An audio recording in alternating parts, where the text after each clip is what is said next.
kana warran feenetu jira nageenya keessaniif gaarii miti isiniin kun nama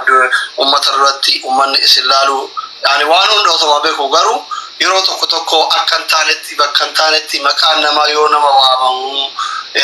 saniif malee yani waan isin keessa ummata kana dabarsaniif keessa jirtan hunda hin beeka maqillenatti himte gara malee sana dhagaye garuu yeroo tokko tokko hawaasni keenya kun wal hubanna malee akka taratti awwaluu jiru fi isinitti dawwalle amma akkuma gaafii hawaasaan kan eegadan kuma bule duratti kuma tikko eda nama kuma saditani ga mallan ummata biran keenya yani haasaya turani jalqabarratti gaafii ma lama qofa isin gaafadha isin tursiisu jalqabarratti mallayni anaaf maki yookiin makina jennu mallaqa ummata arargeetiif mana makiititti guurame makiin waliigala walumaagala meeqa isinitti ergite risiitiin illee jira sakki masha Allah bareeda duraan dursa daawwattoota fi hordoftoota keessaniin salaamtaachuu barbaada akkuma seenaan du'aa ta'isaniin galle obboleeyyan kiyya warri Dr. Asli Jalaan ta'isaniin daawwachaa jirtan kan dhiiraa kan dubartoota kan xiqqaa kan guddaa hundumaa keessanuu bakka jirtanitti nageenya rabbii isinirratti haa jiraattuun isiniin jaa guddaa galatooma ulfaadha obboleeyyan akka keessanii kana gabaachuun hedduu nama boonsa obboleessa keenya Asliis ta'ee obboleettii teenya isiniin maqaa itti godhee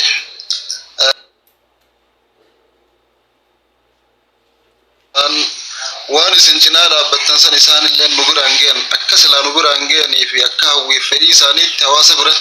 dafnee geessuun illee hubanne jechuudha. Duraan dursa namni akka baran osoo hin taane akka baraatti deeman akka jaansanii akki barre akka biraati akki baraatis akka biraati akka dur barreessan yoo jenne bara kanaa wajjin hin deemtu wama sansaniitu akkuma barree dhabuutu akka silaa isinurraa eedanii fi isin dururraa bartanillee nu hanqisee karaa nu tursiise obboleessi keenya Dr. Asli fi akkasumas obboleettiin teenya makiin akkuma amaanaa isaaniin geessaniin isaanillee amaanaa san wali qabanii nu biraan ga'an dhugaa rabbii dubbachuufan isaanillee dawwalee dubbisuu hangaan gaafadhu gubbaan ga'e maaliif jennaan magaalaan akka manaa dhaammataniin taatu akka ifeen fedhan firraa hin harkatan jennee akka silaa barbaannu san dhabuutu hanga ammaa amaanaan teessan osoo bakka silaa ga'uu qabdu hin gahin nu bira tursiise malee isaan bira waa hafanii yookaan isaan maallaqa isinirraa hambifatanii deemite kan akkasii hubannaa jechuun barbaada. Maalleen obboleeyyan keenya nu biraan ga'an as durallee isin himeen ture yoo namni dhageen jiraate mallee irra deebiin isiniif hima. Gara miliyoon 3 fi 700 fi 993 fi 682 waan ga'u nu biraan ga'anii jiran. Irra yoon isinii deebi'ee gara miliyoona 3 fi 793 fi 682 waan ga'u nu biraan ga'anii turan jechuudha. Sanirraa midhaan gara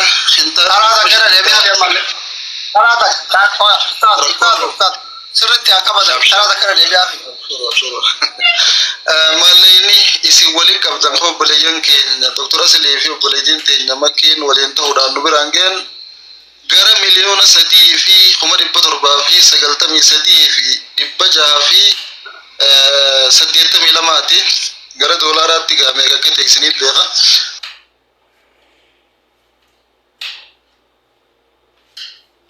Kana isaanirraa geeballetti akka isaanillee nu geebalchiisanitti guyyaa 2 fi 3 waan nu bira buluu miti akkuma dhufeen kan uummata keenya bira ga'uu ture hawwiin isaaniillee teenyalleen sanii hawwiin teenyaa fi tasaan. Galatoma. Thank you so much. Amma namni dhugaa barbaadu in argata. Maaliif jennaan amma miliyoona 3,700 fi 93,682 sawarri achira ture in argata rakkoo miti. Gaafii lammataati waa'ee tursiisuu dhumarra ummata faamsiftan. Gaafiin ummanni biraa kaasumaa inni ijoolleen tuni maallaqa isinii ergina ummata harcee geessaa jetteeni makii fadliin maallaqa erguu dinnaan ustaazni ummata harcee ummata geessa illee viidiyoo kaasanii jedhan. Viidiyoo poosti gootan maaliif kaaftan? Kadura kaawwaasni du'aayi nuu godhaa ture. Mashallah. Video san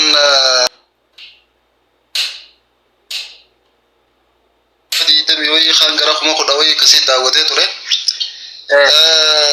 Qajeelfama akka dur beeynutti gargaarsa yoo geessinu gargaarsa guyyaa san geessinu qofa osoo hin taane fuulduraaf illee hawaasni ka gargaaraman rakkoon teessan maal jennee gaafannee rakkoo isaanii himachiifne kabooyulleen boo'ee ka du'aayi godhus du'aayi godhee boo'insa isaanii sanfaa ol baafnee deeggarsa lamada akka harkatan godhaa turre. Arrammoo akka warra bilufeessee nutuu akkas hin goone gaafa geessinu ijoollota wajji'aanuutu du'aayi akka isin faadhaaf godhan haawwan keenya tokko tokko irraa du'aayi isinii fuudhuu ture. Wahuma san haasoo biyya kanina naasee wajji walii idaanee anillee naasoo naasee haasoo akka namni badhaadhina haasoo tokkotti naasee jechuu barbaadeeti. Rakkoo namni hin finne rabbiin fide waan jiruun akka nama sirna isaatiif quuqamee homii irraa achi qabuudhaaf haasoo tokkotti naasee garuu waan sunuu hin taane dawwalanii godinarraa obboleettiin teenya makkiin dhageessee turte. Video sana kan kaasuu fi fuuldurallee as keessatti nama tokkollee deeggaruu akkaan hin dandeenye akeekkachiisa jirjiraan keenyan akka nuu ture. Waan sanirraa ka'uudhaaniin namni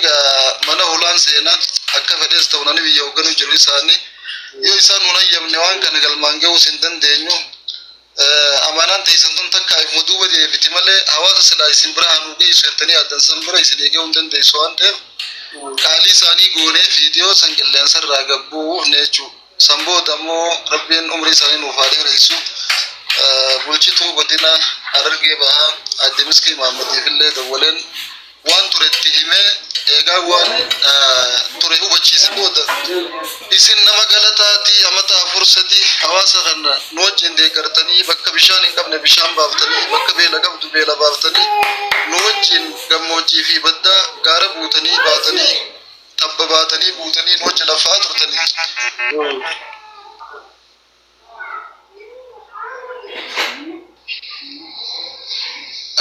Akkamittiin isin galatoonfadhaadhaan yaaduu ture malee jechaatu isiniin ja'amaa fi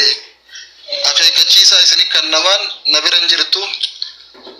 Garuu hubannoon takka jirtu akka mootummaatti mootummaan paampii binnee namuu dalagatee carraaqqatee bishaan harkatee bonaa fi ganna osoo hin jenne rakkoo tana keessaa bahee sadarkaa gargaaramuu osoo hin taane sadarkaa gargaaruu gubbaa akka ga'u kaayoo mootummaa keenyaatti caaseeffamni qajeelfamni gubbaa akka kennames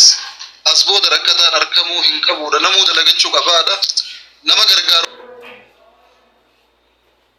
malee ka gargaaramu mul'achuu hin qabuudha. Saniif viidiyoon sarrifachiisee isaanii isinitti dawwalan tarii ta'a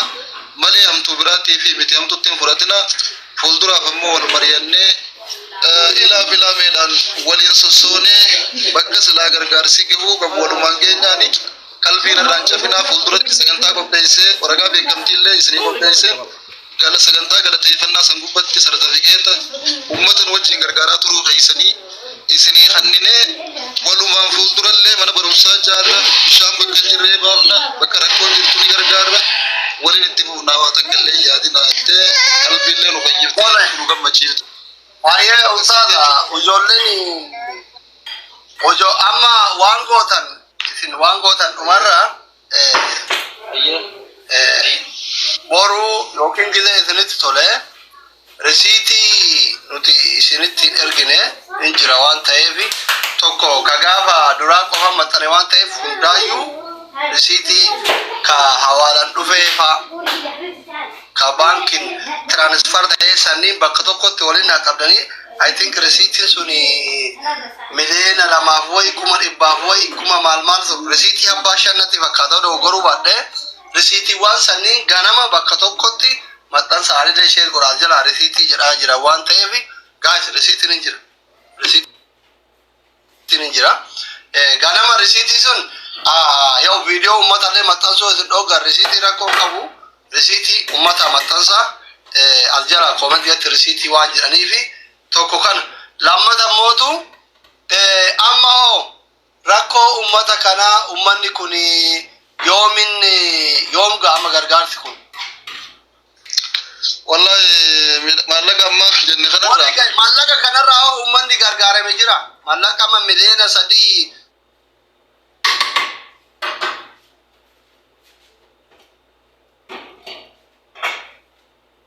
tale dibbil shanansan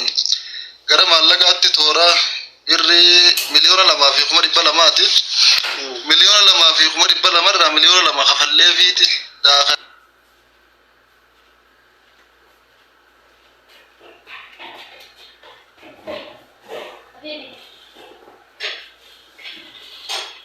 tunun warga qabamnaan hanguma daaka misan irra dhaaba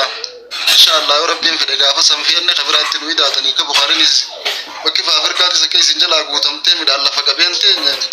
kana isinirraa fi'annee booda daayitan jenneeni taa'u jira sanirraa kintaala 500 irraa kintaala 150 kiiloo 50 nama 300 dadargeessinee araddaa qabsoo tokkummaatti denganta hirree deemne ka viidiyoo gartansan jechuudha viidiyoo irra keessatti araddaa baratoma ana dadar araddaa qabsoo tokkummaan na fakkaatti dadar irraa kiiloomeetira 3 moo 4 akkasitti seene magaalaa sirra